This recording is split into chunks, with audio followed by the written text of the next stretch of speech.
And welcome back to the Part-Time Otaku Podcast. My name is Dave. My name's Grant. And we're back on our bullshit, back in your life. Attack on Titan is back after a 1-week hiatus. Hopefully some of you caught last week's episode, or I know a few of you did. Thanks for listening. We did a little, year in review on some of the other anime that we've watched, but now it's time to get back to Attack on Titan. What a fun little romp to lead us right back into just the dark. Oh my god, dude. The darkness of Attack on Titan. What a return to form this was, Dave. Dude, I don't know if this was this, we'll get into it in a minute, might be arguably one of my favorite episodes of the entire series and also just all of anime. Jam-packed. I loved this episode. Oh yeah. Before we start going through the breakdown, I want to give a quick shout out to @CosmicTattooDesigns on Instagram. We interacted on the Attack on Titan subreddit. We saw you post some really awesome fan art that you guys can now see in the thumbnail of this episode. Thanks for letting us use this. Anybody who likes it, check them out on Instagram. That's @CosmicTattooDesigns. Thank you very much for the thumbnail. As we mentioned last week, we're going to feature all kinds of fan art, probably within the episode thumbnails of the podcast, so sometimes they might get cut off, but otherwise we'll probably just share it on our social media, Instagram, Facebook, Twitter, Reddit, etc. But thank you for that. Yes, thank you very much. Awesome stuff. Real cool stuff. And lots more coming, man. The Attack on Titan community on Reddit especially, there's two different subreddits that we've been having a really fun time interacting with. There's Attack on Titan, and then there's the original name of the manga, which I'm not going to try and pronounce. But both of them have been tons, just great vessels of content in terms of fan art. So stay tuned for tons more of that. Okay, season 4, episode 5, Declaration of War. Was it ever? Oh my god. I didn't want to, I wanted to post on our Instagram hey, this episode is coming, but even the title of this episode is a bit of a spoiler, but not really. It's fitting because if you've been watching so far, as I'm assuming all fans of the show are, it was the lead up to this episode has been drip fed. We've had some big moments, obviously. You and I have lost our minds so many times already in a span of the 4 episodes prior. This was just kind of smack. This is here we are. The build up is here, and there couldn't be a more suitable. There couldn't be a more suitable name to the episode. It's quite literally what's happening, and then it was perfect. Everything around this episode. It's like you said. It's one of by far the best episodes of the show ever. Amazing pacing, use of suspense. It reminded me. And you may think I'm crazy, but I recently watched this movie. It reminded me of the opening scene of Inglourious Basterds between 100%. Christoph Waltz and the dairy farmer. Yeah. The whole way through, something bad's about to happen. And it's just, when is the other shoe going to drop? Okay. But whereas, the big difference being too, in Inglourious Basterds, it was very much a one-sided... Oh, God. But even then, the dairy farmer in that instance was reserved and holding his own as much as he could. If he was scared, he wasn't fully showing it. Reiner was basically pissing his pants. Yeah, the power dynamic really changed.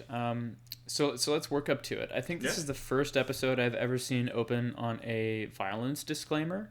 Yeah, that was surprising. Very surprising. Yeah, part of me wonders, is that a MAPPA thing? Do they not, are they not normally used to this kind of stuff? Is that a studio decision, or did they... I don't know. But it's an interesting choice, and it definitely sets a tone. Mm-hmm. The first frame, or the first scene of the episode, is a flashback, one that we've kind of seen already, and that's Berthold, Annie, and Reiner having a convo, while they're undercover on the island. Mm-hmm. And Berthold is just mentioning again, I've been having these dreams about that man that hung himself. And he says, I think it's because he wanted, why did he tell us that? Why did he tell us what he did? Why did he tell us what happened to him? And then he says, I think it's because he wanted to be judged. Yeah. And then we immediately cut to right where we picked up off at last episode, which is Eren and Reiner. So Reiner's been led down to this basement where Eren is waiting for him. And we don't get very far in. We just see Aaron say the same thing. Hey, Reiner, it's been 4 years. And then we cut immediately. Can I just say, I felt Yeah. in the moment, it's such a. When I sat down to watch the episode, I was just quiet.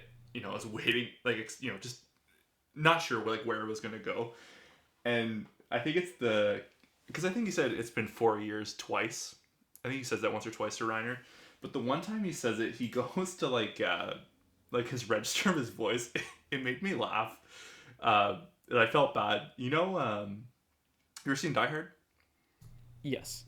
You know the line where he's like, "Come out to the coast, we'll get together, and feel loud." The way he said, I said that to myself. I was like, "Oh my god, it's I don't know why." The register of his voice, just like, "Hey, it's been 4 years." It was such a tense. The mood was so tense, and then I just started laughing. I was like, "Oh my god, I'm already ruining the moment for myself." That's funny. But it's a little side note. I didn't catch that, but what I did catch basically throughout this entire episode, and also through what we've seen of Aaron, is the amazing restraint that the voice actor is showing. He's giving a really subdued performance, which is obviously reflects how much Aaron has changed, and we're going to talk about that this episode. Aaron has had a lot of time to think. Yeah, but even the voice acting performance is very, very on par. It's fitting to the character. 100%. This guy's nailing it. He knows exactly, he knows the subject matter is very clear that he knows the character well. It's been the same voice actor the whole way through. 100%. Right? Yeah. Yep. So we cut to a new character we've seen once before. We learn her name is Madame Azumabito. Sorry if I butcher that, but Madame Azumabito. It's the Asian lady that one of the warrior candidates spilled wine on. And she kind of bailed them out of probably something really rough in terms of punishment. That was back in episode 2 of this season. Yeah. And she's backstage as Willie Tiber is getting ready for his announcement, his theatrical announcement. And she wishes him luck. Willie looks pretty nervous. The show, cuts to a bunch of different angles with some narration. And we realize this is a very major event, not just as it stands for the narrative, but also for him. For him and it really comes across. And for world politics. There are military personnel or military leadership, I should say, for all of Marley are present. There is international politicians present from other nations. Newspapers, international media. Press coverage. Oh, yeah. So it's huge. There's a lot. This is a packed arena, and it's very, very important. This is kind of like, I don't really know what to liken it to, but it's kind of like, I don't want to say the Olympics, but it's a huge international event. It's very clearly drawn on, it's focused on the world stage. It's funny you say the Olympics because, the big thing about the Olympics is the celebration of cultures and diversity and all this. And we had in the, the previous episode, the almost the fair, there's all the different cuisines were brought together, the young warriors got to experience, all this stuff.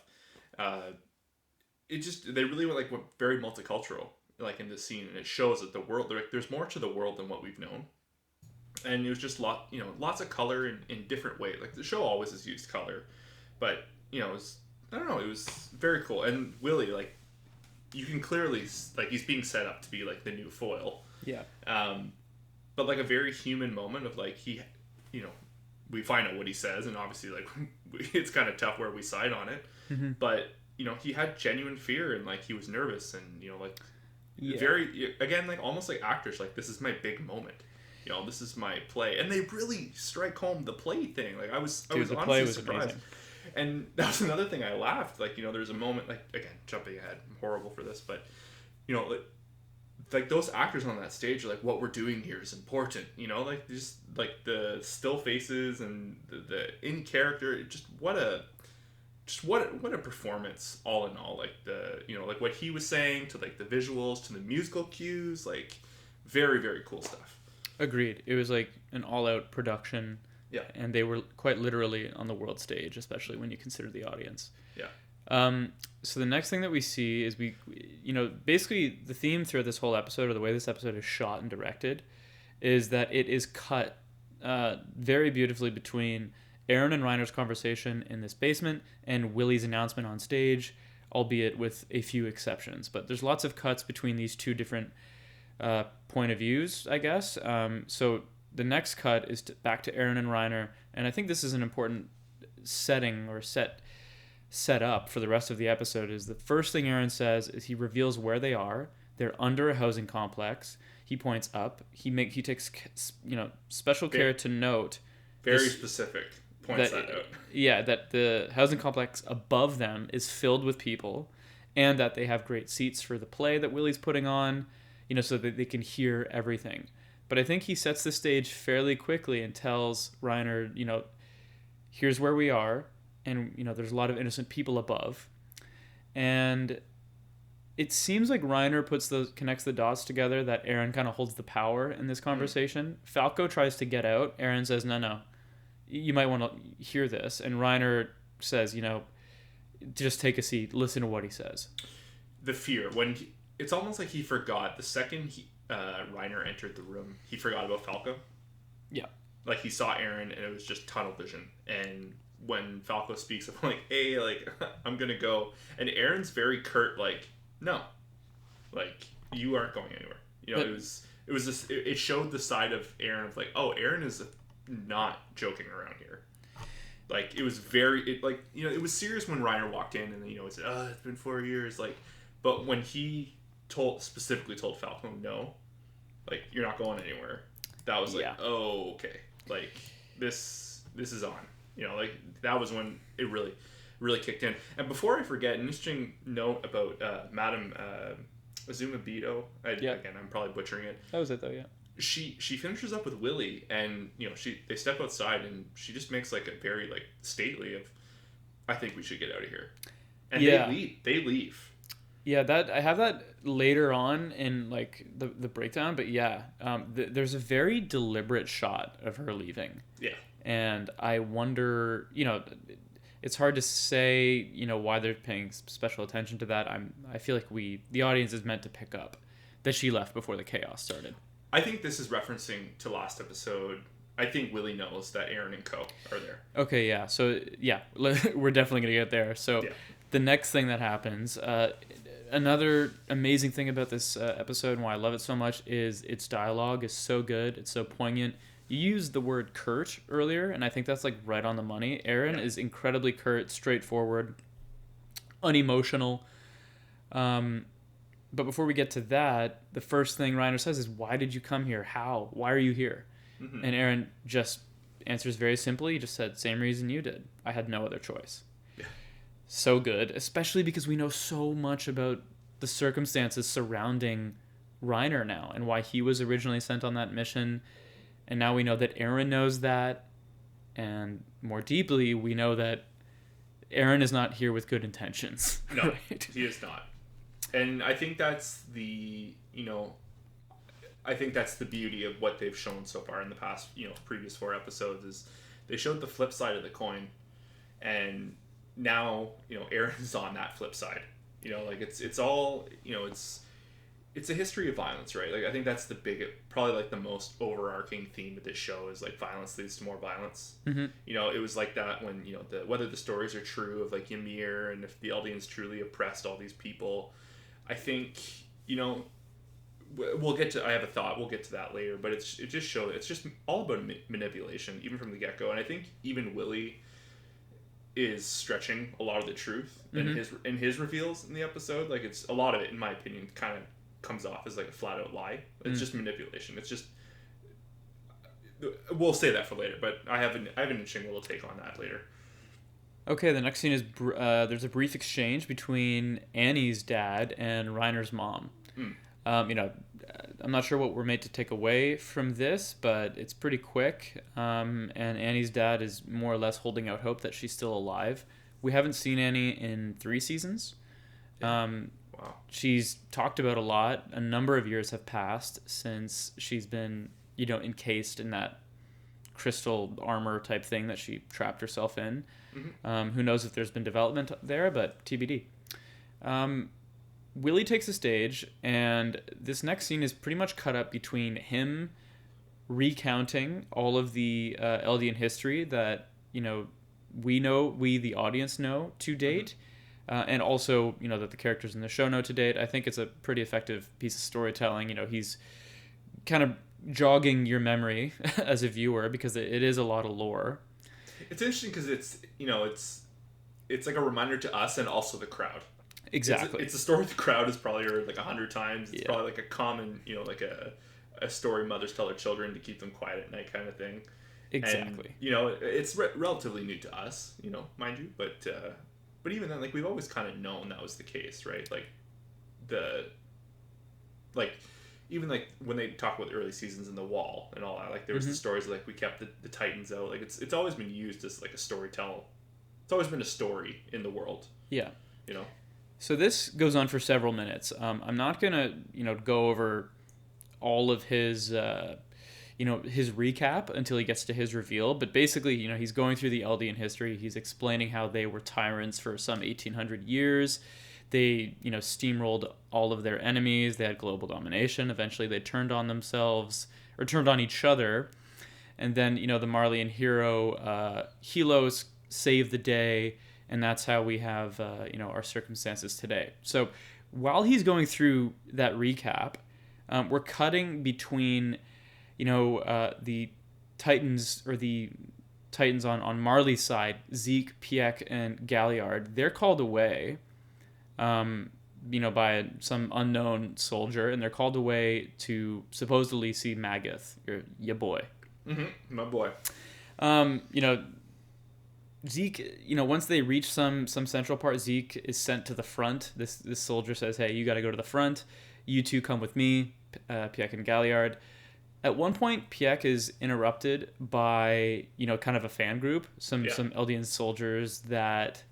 They served with her. Like I think they rode in her tank essentially, like on her back. Exactly.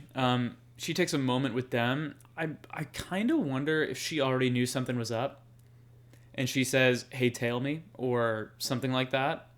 The only reason I say that is because she gives them all a hug and they look petrified afterwards, and it's like, is it just because they're so starstruck, or? Well, they're Marleyan too, but they also like she makes a point of like it's important to forge build a bonds between like who you serve with, but like I do agree with you. I do think she was suspicious because she even makes a point of who I'm just gonna get away now. I think that's Armin. Agreed. Like I think the unknown blonde soldier leading them away. Yeah. I think so because she makes a point of like you look familiar. He probably looks different, and I think this might prove. I've always had kind of a theory that like.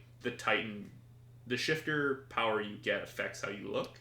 I agree. I know where you're going. And like, because Bertold was like long and skinny, that lanky motherfucker. Very like tall and like lanky, and even when like because they have that flashback when they're younger before they all have their powers, I think. Yep. Or they might already have them at that point. I'm not too sure. No, it's because because Reiner is kind of beefing with Galliard, yes. But and like I don't think Bertold didn't look like obnoxiously like tall or lanky or anything like that. He kind of just looked like a kid. But then when you see him like not much longer and they first get to parody and he's like, oh, that's the Bertold we know. Yeah. So I 100% think that's Armin. Yeah, I think some effects. 4 years of growth. They were teens, I think, probably when we left off, right? Mm-hmm. So 4 years of hard puberty, hard living. And then also add on to the whole Titan thing, that theory I think is very plausible. I agree, though. I think that the soldier that leads them away is definitely Armin. It's clearly an undercover, one of our boys. The reason we know that is because he leads Piek and Galliard to a trap. Mm-hmm. So after... What an ingenious trap, too, in the world. Yeah, that was sick. And in the internment zone, too, which I thought was very fitting. Yeah. That was sick. So he leads them to a room where he cuts a trap door loose, and they plunge down into like a well where neither of them can transform because they'll squash the other or themselves in an attempt to transform. And for good measure, each of them break a limb. I think Galliard breaks an arm. Yeah, his arm's all floppy. Yeah. And Piek, the funny thing is Piek's leg is smoking and it's turned 100% the wrong way. Yeah. And she does not seem to be bitching at all. No. which just kind of goes with the whole bipedal versus like It was just weird. It was kind of funny.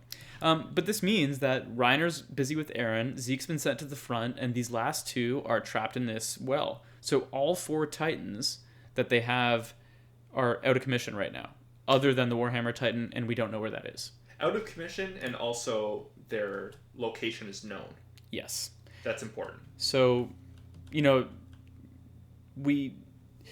if you're following along, we're realizing like, holy crap, wait a minute, we're starting to see something here. You know what I mean? While this theater is going on, while this play is happening, chess pieces are moving. Mm-hmm. And at one point, Magath says, he seems to be on red alert. He's like, hey, I want to hear about anything that goes wrong. I don't care how small it is. Yeah. Let me know what's going on. So we know that they're on red alert, as you should be, as you kind of have to assume that they would be anyway with something of this, something of this scope with all the military leaders and foreign leaders there, but I digress. How, because they kept cutting to, the Marley and high command and the crowd and all that. Even make a reference, there's this one specific general is here. And I do believe it's the Hitler-esque character from episode 2. Yep, he is, yeah. People are whispering in his ear, which is, I wish I knew what they were talking about. That's the one of the big takeaways for me is what are they thinking right now? Because they're clearly being blindsided. Magath, because that's the thing now, because there's so many key targets in the crowd too. Being the Marley in command is just sitting there just bloodthirsty, there's so many critical people here that we could be taken care of, because they're a war dominant country, that's all they're known for, for the most part. They have the Titans and they fighting in war, and they're kind of bullies, but just so many telling things. Just to sit there, the audience was a fan. It's us watching, you know what I mean? It was very very, very interesting. Yeah. But it's kind of comparable. The crowd was also to us, seeing the same thing we are. Yeah, there are a lot of kind of weird meta references like that throughout, especially in this season. Kind of it feels like Isayama's kind of winking at the audience while he gives you these lore dumps, knowing that you're going to be losing it. It's interesting. So the next piece of this episode is kind of, the quote reveal from Willie. There's a lot to unpack here. One thing that I noticed, and I'm curious on your thoughts is we hear a bit of his internal monologue, and he's clearly nervous. Like you mentioned earlier, he's sweating bullets. He's doing his whole thing. And at one point he looks at all the onlookers to stage right or left, people backstage. And he says, that's right. Just watch, watch this. And then he says, this is my atonement. And he gets emotional towards the end of the speech. He's crying. It does make you wonder if he knew something bad was going to happen to him. Maybe he's just really passionate about what he's talking about. But that was one thing I was like, does he know something is going to happen here? Is he worried for his life? Do you think that on any level he saw what happened coming? I think yes, but I don't think he expected it. Again, I don't want to jump ahead, but I don't think he expected it the way it did to play out, because there's some genuine shock in his face at one point. Yeah. But that could just be situationally what happens. I feel like anyone would be. But Willie's an interesting cat, man. Good character. He simultaneously shows so much, but holds back a lot more. Mm-hmm. You know what I mean? It's really hard to get a good angle on him, and even then, he makes this big reveal, which we're about to get into, and even then, it's he's still withholding so much, Big time. Yeah. Okay, so let's get to the reveal then. Willie tells the audience and the world, in effect, that this history that they've grown up with in Marley and internationally is a lie. There was no hero named Helos. No brilliant Marley soldier that manipulated all of these, Titans. What really happened was that this was an arrangement between King Fritz, the Eldian guy, who had the founding Titan, and the Tiber family in order to end the war. Fritz allegedly felt so much guilt about Eldia's sins, and he just wanted peace. So he decided to leave, and he packed up willingly, went to the island, and he threatened that if anybody ever came back, the original story was that if anybody ever engaged them in war, then he would trample the world in Titans. In reality, he didn't really care. He had no intentions of going to war. He just wanted, some brief peace, and that's why he made a vow of peace. And we, if we think backwards to season 3, part 1 especially, this was, his vow of peace. This is the whole what you inherit part with the founding Titans. So for the listener, if you remember back in season 3, if you're of royal blood and you inherit the founding Titan, the question was, why don't these people inheriting this ability, why don't they just go to war? Yeah. And it's because they were paralyzed by the king's, quote, ideals, or in this, as we learn, his vow, right? So he had sworn that he will never go to war, and once they learn that truth, they kind of obey it. So that's that explained at least. So that's, the new version of the truth that Willie is telling everybody. Anything you want to dissect there, Grant? So this is what I wanted to talk about. I found this, to me, and maybe I'm wrong, maybe I'm completely off base here, Willie is performing his own little act of revisionist history. Mm-hmm. And in a way, he is also like spiritually becoming his own founding Titan. Mm-hmm. Like he's kind of like, artificially creating a blank slate for all the world to hear and see, which, some of it's true. Like I do believe, like, all the King Fritz stuff, and like they're crippled by the power of, like the curse, for lack of a better term, for King Fritz. Mm-hmm. But, he's manipulating everyone in the crowd, all these people over the year that he's clearly buttered up in so many ways, and like everyone falls hand over. And that's the thing too, I found so funny. The second he reveals that there was no Helos, and like, he's been, anything this guy says, everyone just drools over him. Mm-hmm. Like everyone in that crowd they were put to tears. Everything he said was so beautiful. He's got that elite status. He's idolized. Yeah, you can tell the people love him. He could have said anything, honestly, anything. Like he could have said whatever he wanted, and everyone in that state, or like in that Coliseum, or however you want to put it, they would have listened to him. Mm-hmm. They would have believed it. And I just, because that's the power of the founding Titan, is just control over others. In this way, he's controlling non-Eldians. Mm-hmm. Like he has them all in the palm of the hand, which I thought was just like a very cool parallel to like what he's like seeking out. Mm-hmm. And like that's why, and we're gonna get to it. He more or less puts a hit out on Aaron. Yeah.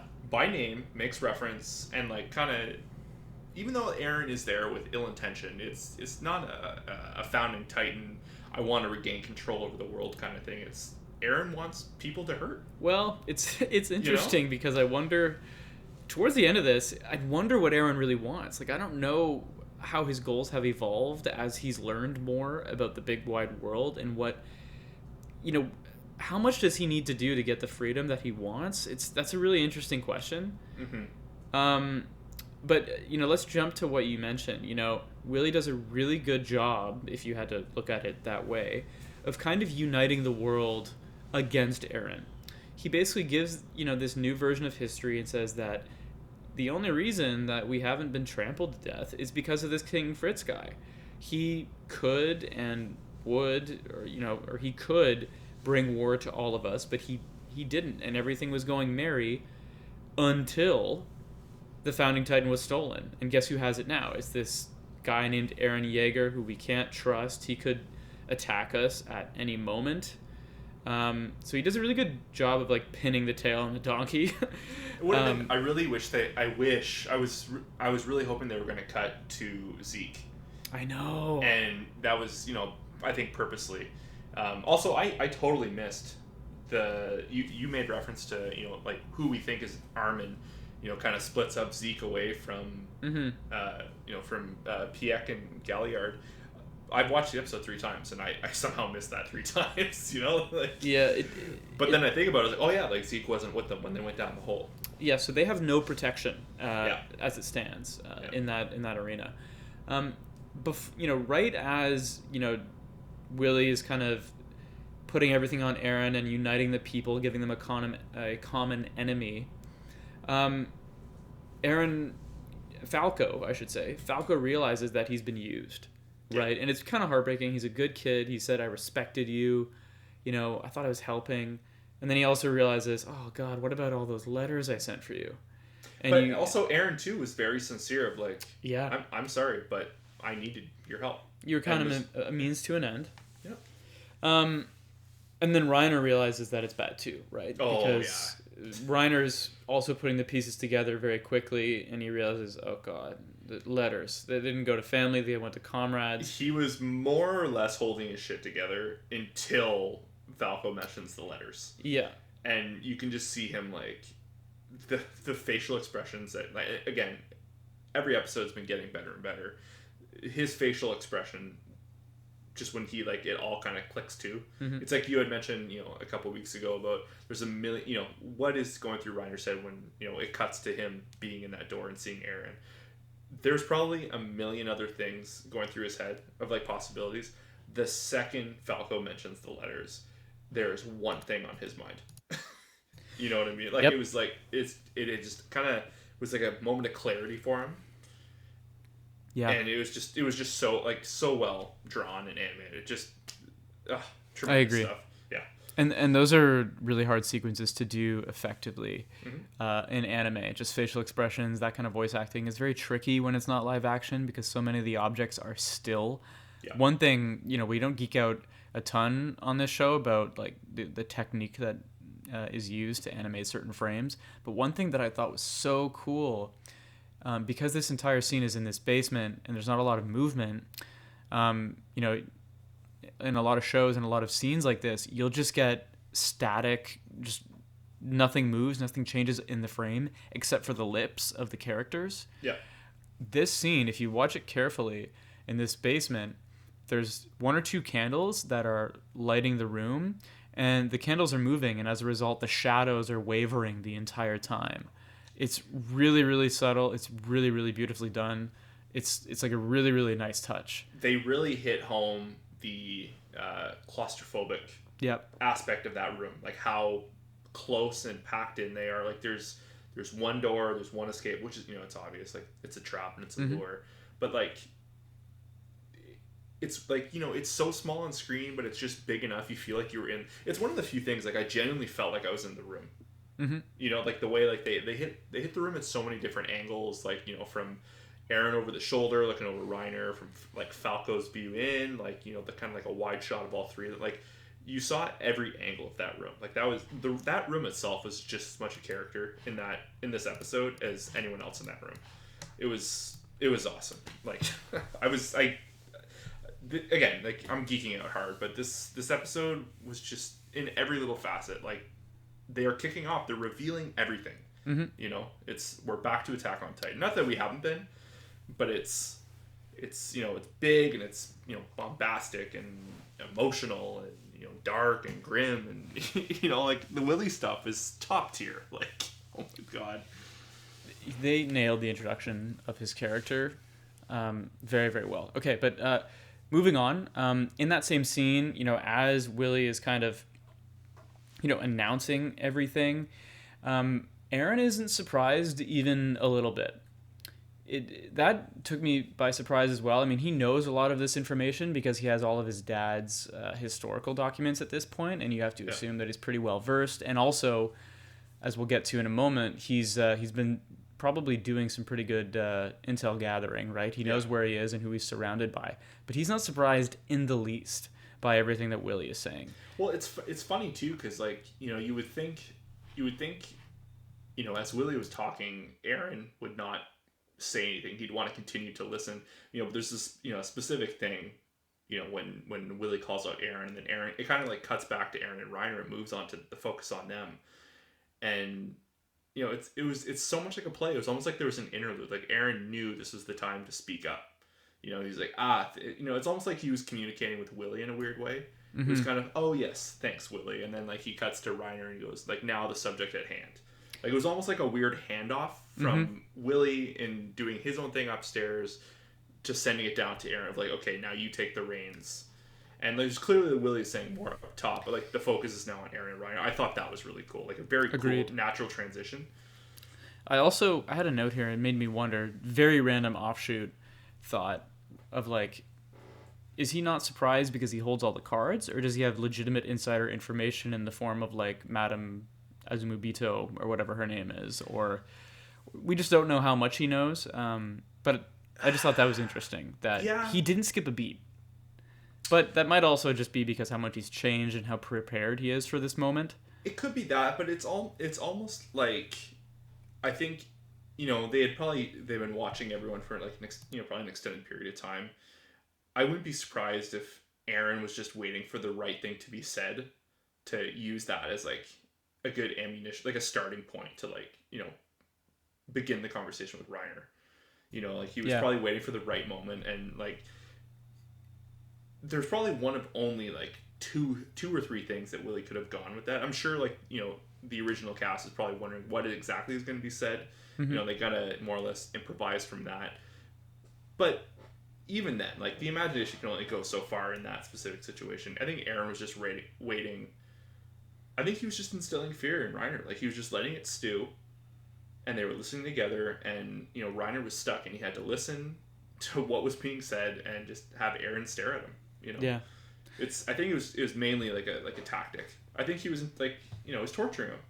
Yeah, okay, so we gotta move on a little bit. There's a very curt Q&A between Aaron and Reiner, where Aaron just asks him point blank questions. What was your mission? Why did you break the wall? What were you hoping to achieve? Those types of things. Reiner answers him finally, completely, openly and honestly. He just says, listen, it was part of our mission.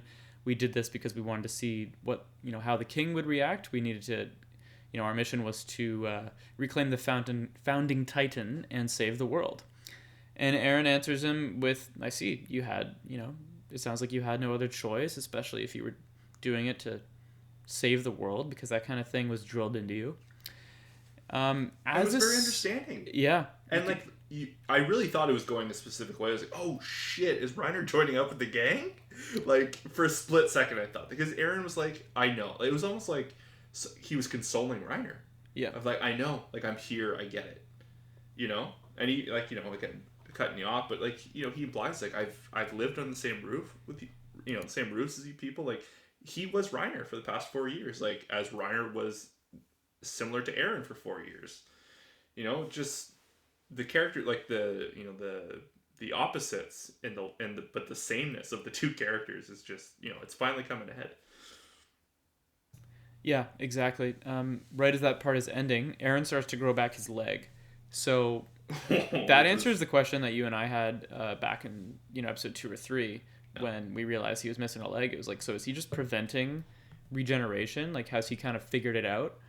I missed one thing as well. Towards the beginning of the episode, we noticed that he's got a cut on his hand that Falco points out. Oh, yes. So I think we can glean two things from this fairly quickly. Is that one, he already has like this self-injury primed and ready.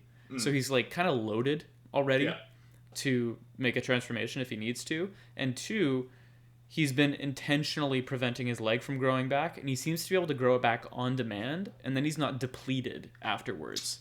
And watching his leg grow back was very cool. Awesome. Very cool. The way that looked, as weird as it is to say, it looked incredibly realistic. Like, not saying anyone could grow their leg back like that, but watching it, like, you could see the toes poke out. Oh, and God, and like the shaping of the foot, it was so there's like close-ups of him wiggling his toes. Yeah, he's like stretching his like ankle and but yeah, I think between those two things we can probably safely assume, again, it's been 4 years, he's changed a lot, and that probably includes figuring out some of his abilities a little bit more, a little more succinctly. He has a little bit more control. Because that was a repeating that had happened like again and again and again. Like, they were always like trying to refine their powers. Mm-hmm. There's always like those training like arcs. Like, there was the weekend or the weekend the time when they were on the run and they were hiding out in the woods. They were trying to get, I think it was the hardening, or how quickly he could harden and then like kind of like redo that. I guess like the refractory period or whatever. So you have to assume he got better over time. He's been busy. But like, but that's the thing. Like, how long has he been undercover and like under the eyes of Marley? Whether not as Aaron, but as as Kruger. So that's the thing. Like, did he just like? That's the thing. Again, it's probably stuff we'll never find out of, like how long he's been undercover. But yeah, just Aaron. Yeah. Guy. So the next thing to happen is Magath. It's reported to him that 1, the warriors are missing, and 2, the soldiers sent after them for investigation are also missing.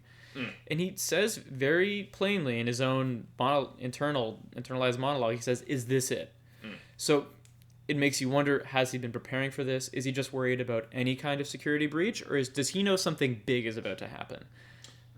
I don't know. Well, this goes back because there's the whole thing about the dynamite, or exactly. demolition is needed. So like there's a couple moving parts they did not show in this episode that are waiting to be revealed. I agree. It feels like Marley at least knew something. There was a mention of, an entire building needs to be demolished, and 2, he mentioned, it's infested with rats. That was back in episode 2, I should say. Yeah. So or 3, but it is. Yeah. It is interesting. I don't think Magath is as in the dark as perhaps we may have originally thought, or the show originally showed. Well, no, I think ever since he's like kind of cozied up to Willie and is now directly answering to him, it seems like because Willie more or less kind of alluded to Magath running the government or whatever, and Magath like made his stance of like, no, like you're my boss still. Yeah. He's probably more comfortable serving under someone. That's probably all he's ever known. But even then, like, it's Magath has really, again, very surprisingly, the character development he has had in such a short amount of time of like his introduction to now. It's especially with a guy with like less than 1 line per episode. Yeah, he has some range. Yeah, it's very strange. It's an interesting character. A lot of the remainder here is cut between the whole reveal that Willie is giving on the revised history, and then the conversation that Reiner and Aaron are having.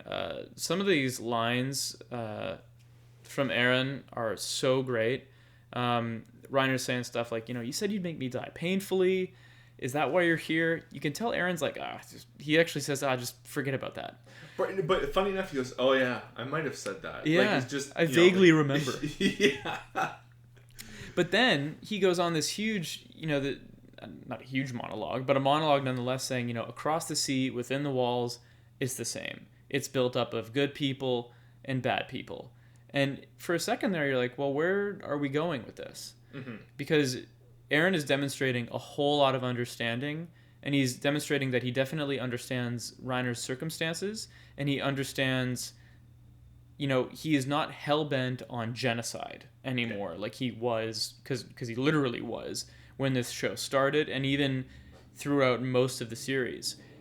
He demonstrates that he's grown quite a bit in these few lines.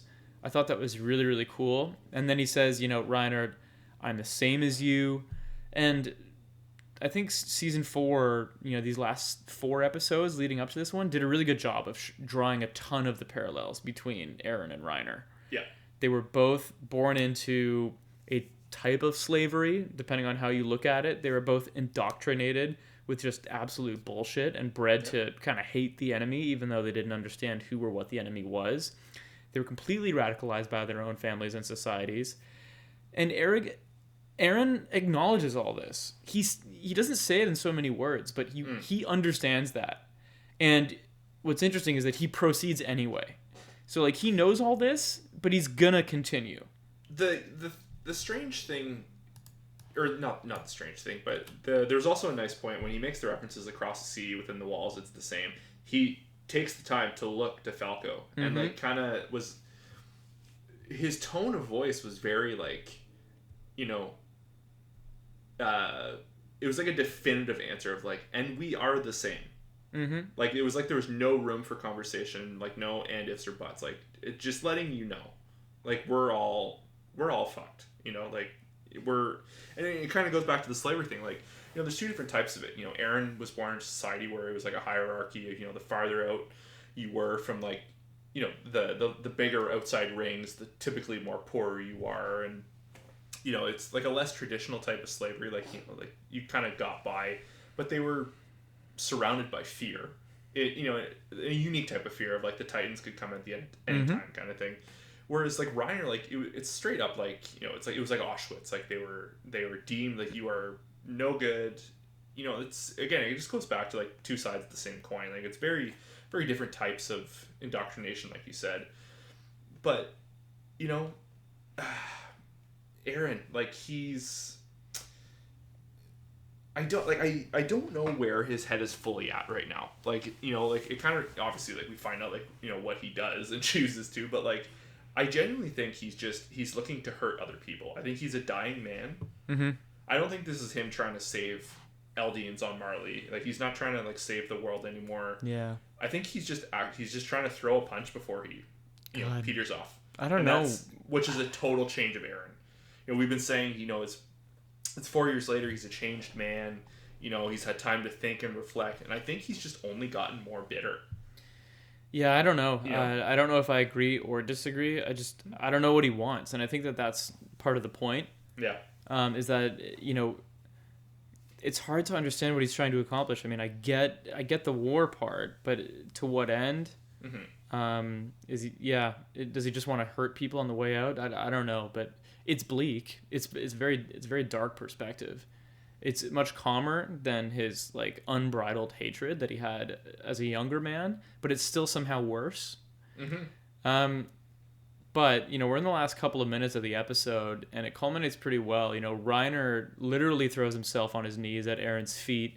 Yeah. Some of the dialogue he gets out is so great. He says, "I'm sick of this, of myself." He's explaining to Aaron that they wanted to try, that his comrades tried to end the mission, but he forced them to push forward, and because he wanted to be respected, he wanted to be a hero. As he's saying this, it's cut between Willie's proclamation or declaration of war. There's some really great cuts of Reiner saying things like, I hate myself, and then it's like he's looking to be judged. If we're going to go full circle on this. Yes, 100%. He's looking to be judged, and Willie's on stage saying, "I curse my own blood." You know what I mean? He's saying stuff like, "I really hate what I am," or "I hated what I am more than anybody." But I want to live. Yeah. He's just trying to manipulate this crowd. Willie is clearly his villainous side is yet to be fully shown, I think. Yeah. And the crowd's eating up Willie's side, and Aaron offers Reiner a hand.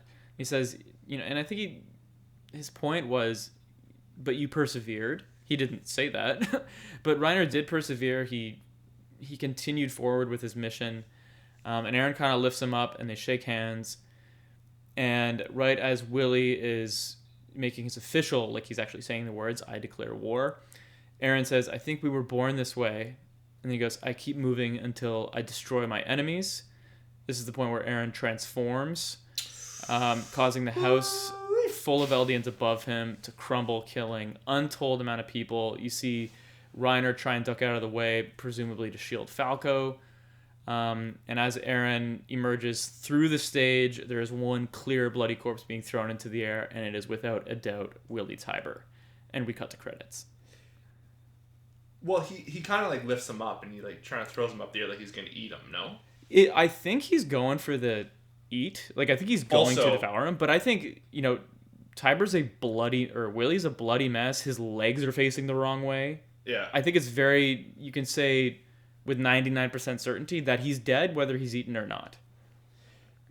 Please tell me you saw, like, right as Aaron erupts from underneath, and it, like, you can see the crowd. Mm-hmm. Please tell me you saw the boulder smashing into the guy's face. 100%. Oh my god, that I lost my mind. Like, it was a blink and you miss it moment. Yeah, and it was just so effective. Like, everyone's faces were just in sheer terror. Yeah, that's probably the luckiest guy in the room, was taking a rock to the face like that. Oh, and one thing I missed is that right before Aaron transforms and kills however many innocents, and not just innocents, Eldian innocents, right? His own kin, if you want to look at it that way. Right before he does it, Marleyan soldiers are closing in. Yeah. Just to add to the whole suspense, like, are we going to get busted or what? But it didn't matter. It was too little too late. When he exploded, he killed probably all of those soldiers, all of the people in the building, killed Willie, let's say, people in the crowd. Yeah. And, there's your declaration of war. Such a good episode, such brilliant pacing. I loved it. That was like probably my favorite, well, hard to say, but one of my favorite transformations of the whole show. Oh yeah. Excellent reintroduction to the Attack Titan. So good, man. Yeah. I fucking loved that. That final sequence when they're cutting between Reiner and Willie, and their dialogue, and Eren remaining calm as ever right before he's about to commit mass murder is pretty fucking crazy. And the eye effect when he's like the cue to him transforming and kind of like like I destroy my enemy's line. Yeah. It's and that's what makes me think that I think Eren is he's I think maybe not call it revenge, but he's just trying to maybe make others pay for what they did. They shamelessly came over. They were looking for the Founding Titan. They murdered innocent people inside the wall. I think Eren is just trying to not reenact that, but I think they're just trying to deal the same blow back. And this is why I say like history repeats itself. This is going back to like LD and it's funny because Willie makes a reference to like the story of how they crafted the story of Helos and how Helos and the Tiber family helped essentially the Eldians to start fighting one another. Mm-hmm. And I think in a weird way Willie is also doing that again.